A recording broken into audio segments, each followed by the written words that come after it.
Hello everyone, welcome back to Spectrum classes. Today in this video, I am going to show you the lab activity as well as the whole concept related to this lab activity. And in this lab activity video, I am going to determine the vitamin C by Iodimetric titration. So what is called Iodimetric titrations and how it is different from the Iodometric titration that I have discussed in my previous video. So I ask you to go and check that video first so that you will get better understanding about this Iodimetric titration. So here we are going to determine this vitamin C. So this vitamin C is also known as ascorbic acid, which is an essential antioxidant which is required by the human body. Therefore, this titration is important to determine the content of ascorbic acid, or we can say vitamin C, in the different kinds of food beverages. So this video I have divided into 4 different steps. First is preparation of solution, second is standardization of solution, third is titration of vitamin C versus iodine solution, and the last step is calculations and results, right? So here in this video I am going to prepare these 3 different solutions. First is vitamin C, second is iodine solution, the third one is sodium thiosulfate solution. In the second step, we are going to standardize our iodine solution using this sodium thiosulfate. Let me inform you that this sodium thiosulfate solution is used as secondary standard, and it is also standardized against the potassium dichromate or any other primary standard. A standardization of sodium thiosulfate solution I have discussed in detail in my previous video. So therefore, I skipped the standardization of the sodium thiosulfate solution here in this video. I am only going to discuss the standardization of iodine solution using the secondary standard sodium thiosulfate solution. Right. So let's start with the preparation of solution. So in this experiment, we require 3 different solutions. First is solution of vitamin C. So I will take 1 tablet and I crushed it and dissolved it in 100 ml. I am showing you the lab activity here. So here I have taken this vitamin C tablet, and here as you can see, and it is a 500 mg tablet. I'll take 1 tablet and I crush it in with the help of mortar pestle. You can see this powder, and I am going to dissolve this powder with minimum amount of distilled water. So I am going to add this distilled water and I am going to shake, because ascorbic acid is very much soluble in water.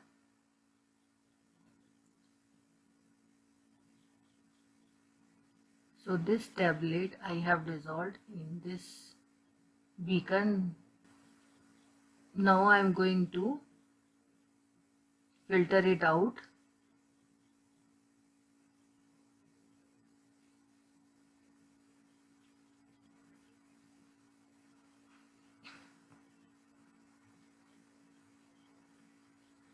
Now I wash this beaker thoroughly so that maximum amount of vitamin C is to be extracted from this insoluble part.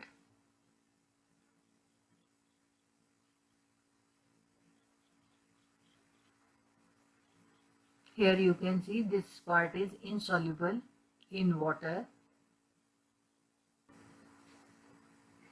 This solution now I will make up it up to 100 ml, because this is 100 ml measuring flask. So this is the mark. We should be very careful at this moment. Now this is our vitamin C tablet solution. Now I am going to prepare the iodine solution, and for that purpose I have taken 0.3 grams of iodine in 100 ml. And in that way, I am going to prepare 0.01, or we can say m by 100 iodine solution, right? This you can check by using the formula here. I have mentioned it over here. Weight is equal to molarity into molecular weight into volume, which we are going to divided by 1000 if our volume is in milliliter. So I put all these values here. Since I have taken 0.3 grams of iodine, now I am going to calculate the molarity and its molecular weight of I2. Iodine is 253.8. I am going to prepare this solution in 100 ml glass. So I have taken this 100 ml. Since it is in ml, so I divided it by 1000. So in this manner, I will get the value of molarity. I hope you guys understand. Preparation of iodine solution. So this is the iodine, which is about 0.3 grams, and now I am going to dissolve it. So here you can see I have added small amount distilled water to this. This iodine is insoluble in water, you can see here, so it is not soluble. Now to this we are going to add 2 grams of potassium iodide.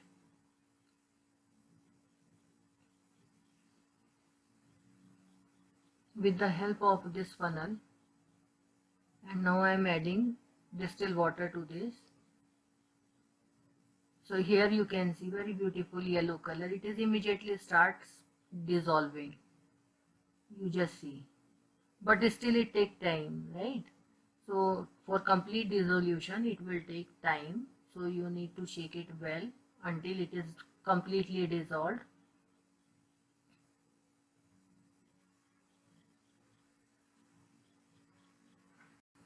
Add some distilled water slowly,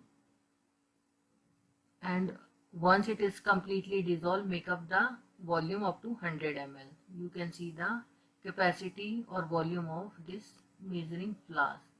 So we are reaching to the mark, and you should be very careful at this moment. Again, I am saying you.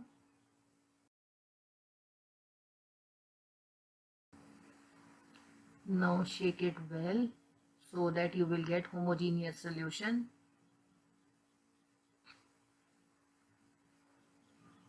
Here is the vitamin C solution and iodine solution.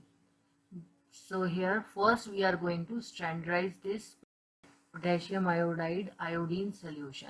The next solution which we are going to prepare here is sodium thiosulfate solution. The salt I have taken is pentahydrated, and because of this pentahydrated, its molecular weight is different.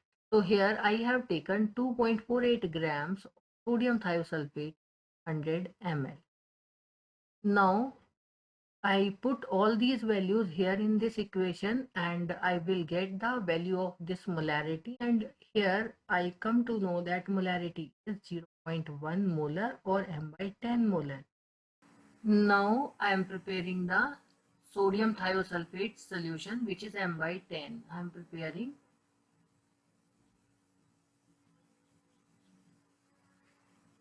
I am adding this 2.48 grams of sodium thiosulfate in the 100 ml measuring flask.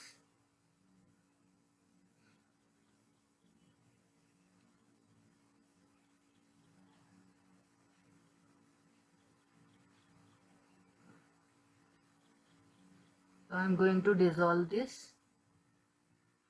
It is endothermic reaction.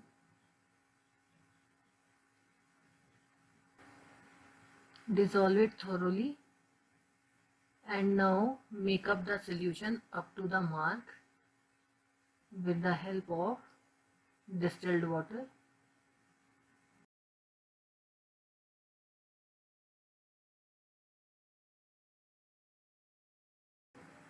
So this is our m by 10 sodium thiosulfate solution. Now standardization of iodine solution by m by 10 sodium thiosulfate. Now I am taking 10 ml of iodine solution for standardization purpose. This is 10 ml of iodine solution which we have prepared. In this conical flask I am going to transfer it. Now I am going to titrate this iodine solution against sodium thiosulfate solution. The initial volume is, here you can see 2 ml it is,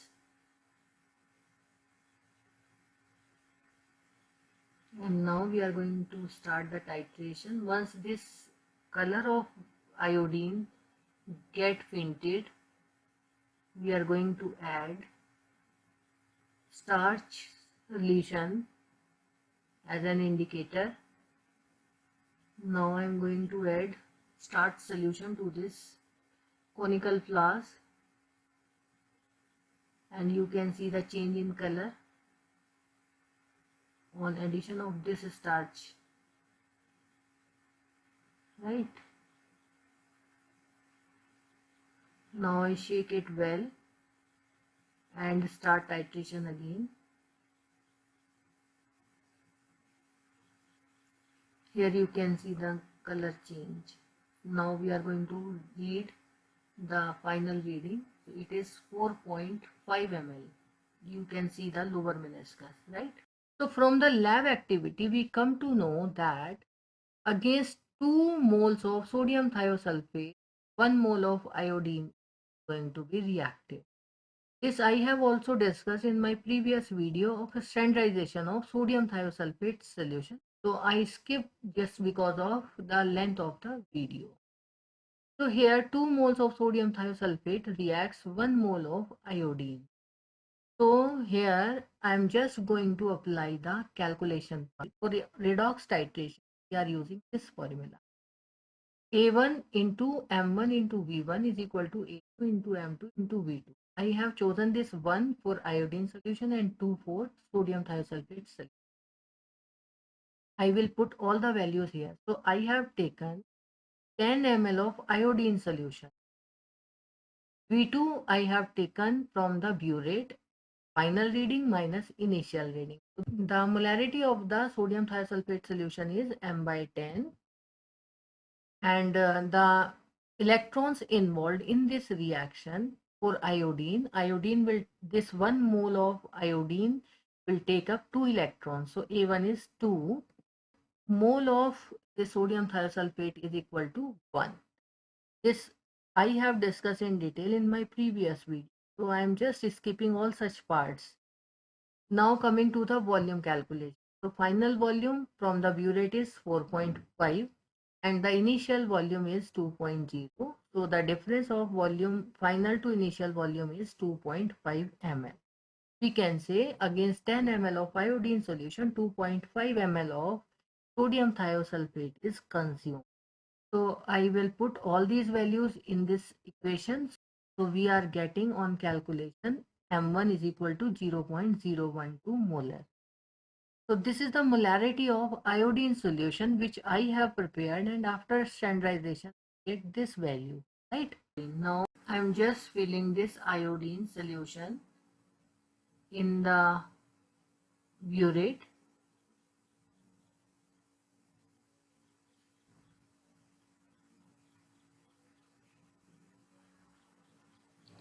Here is the initial reading of the burette, which is 0. Now we are going to titrate vitamin C 20 ml solution against the standardized iodine solution which we have already taken in the burette. To this ascorbic acid solution or vitamin C solution, we can add starch solution at initial states.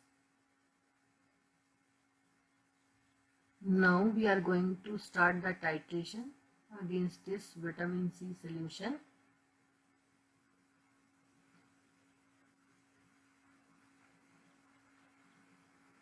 So you can see no color is appearing here. So this iodine on reaction with ascorbic acid converted into iodide ion and the ascorbic acid converted to the dihydroxy ascorbic acid. Until this reaction is completed, no color is appear in this conical flask. Secondly, the important point which need to be taken care of consideration is this ascorbic acid solution is readily get oxidized, so it should be done immediately.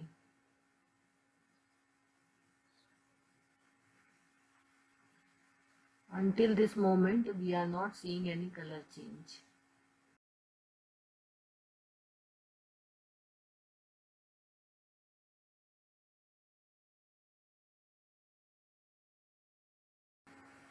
Here you can see the color of the drop. Now you can see the change in color in the conical flask. And this color changes just because of the iodine starch solution which we have added initially to this conical flask. At this point, you should be very careful because the color change appears. Here you can see the color. So it means we are very much close to the end point.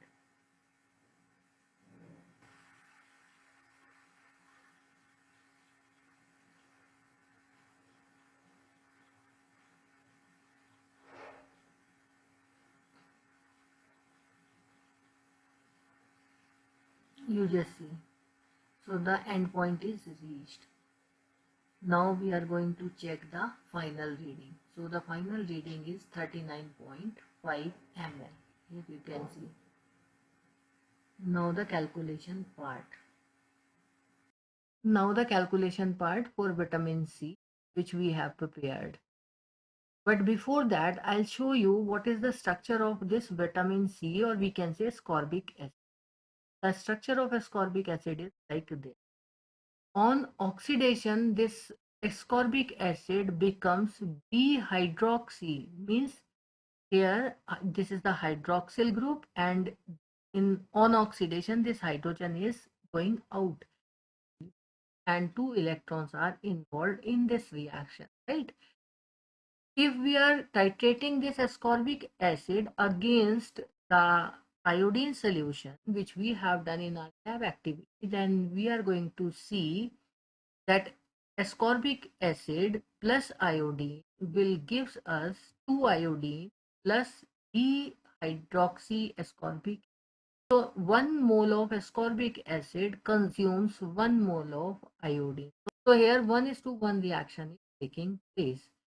For that purpose, I am just writing here that M1V1 is equal to M2V2, and this A1 for the redox titration which we are incorporating in this equation. This one side is chosen for vitamin C and 2 chosen for iodine solution. I'll just remind you here that A1 means number of electrons involved in this reaction. For ascorbic acid, 2 electrons are involved here, and for iodine, 2 electrons are again involved over here. Means what I just want to say, 1 mole of ascorbic acid reacts 1 mole of iodine. Means the electrons evolved by this ascorbic acid that will be taken up by the iodine. So we can use this A1, A2 as 1, 1. So I'll just carry forward this equation here and I will write all these values. So here V1 which I have taken for vitamin C is 20 ml.